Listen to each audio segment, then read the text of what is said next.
அனைவருக்கும் வணக்கம். இப்போ பார்த்தீங்கன்னா மேனேஜ்மெண்ட்டில் 2 விதமான தியரி சொல்லுவாங்க. Management by objective, management by exception அப்படின்னு சொல்லிட்டு எம்பிஓ எம்பிஇ அப்படின்னுவாங்க. இது +2 புக்கில் கூட வருது. பேரண்டல் கைடன்ஸ்னு நம்ம ஒன்று பார்த்துருக்குறோம் இல்லைங்களா?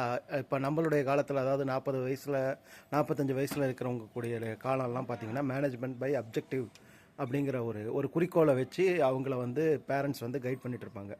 ஏன்னா அப்போ இருந்த ஃபீல்டே ரொம்ப கம்மி.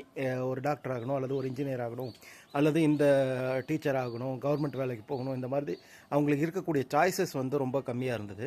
அந்த சாய்ஸஸ் கம்மியாக இருந்ததுனால நீ இதுக்கு போடா அப்படின்னு பசங்களை அவங்களால நெறிப்படுத்த முடிஞ்சது. அதை நோக்கி பசங்களை தள்ள முடிஞ்சது. ஆனால் இப்போ நிலைமை எப்படி ஆயிடுச்சு அப்படின்னு பார்த்தோம்னா, என்ன ஃபீல்டு இருக்குது அப்படிங்கிறதே தெரியல. ஒரு 20 வருஷத்துக்கு முன்னாடி இருக்கக்கூடிய பல ஜாப்ஸ் வந்து இன்றைக்கி வந்து கையில் இல்லை. அப்படி இருக்கிற சூழ்நிலையில் நம்ம எம்பிஇ அப்படின்னு சொல்லக்கூடிய இந்த நெறிமுறையிலிருந்து விலகி போகக்கூடிய நிகழ்வுகளை மட்டும்தான் அடையாளம் காணணும். நம்ம பையன் வந்து சரியான பாதையில் போகிறானா அப்படிங்கிறத செக் பண்ணுறது மட்டும்தான் நம்மளுடைய வேலை. அதே மாதிரி அவன் வந்து ஏதாவது தவறான பழக்கங்களுக்கு போனான்னா அதை சரி பண்ணுறது தான் நம்மளுடைய வேலை. ஸோ அப்போ அவங்க டிசிப்ளினாக இருக்காங்களா, சரியான வழியில் போகிறாங்களாங்கிறது செக் பண்ணுறது தான் நம்மளுடைய வேலையை வழிய, இதுதான் உன்னுடைய குறிக்கோள், இதை நோக்கி தள்ளு அப்படிங்கிற நிலைமையிலேருந்து பேரண்ட்ஸ் வெளியில் வந்துட்டோம் அப்படிங்கிறத விஷயம். ஸோ நம்ம இந்த இந்த சூழ்நிலையை ஏற்றுக்கிட்டு அதுக்கு தகுந்த மாதிரி பசங்களை கைட் பண்ணுவோம். தேங்க்யூ.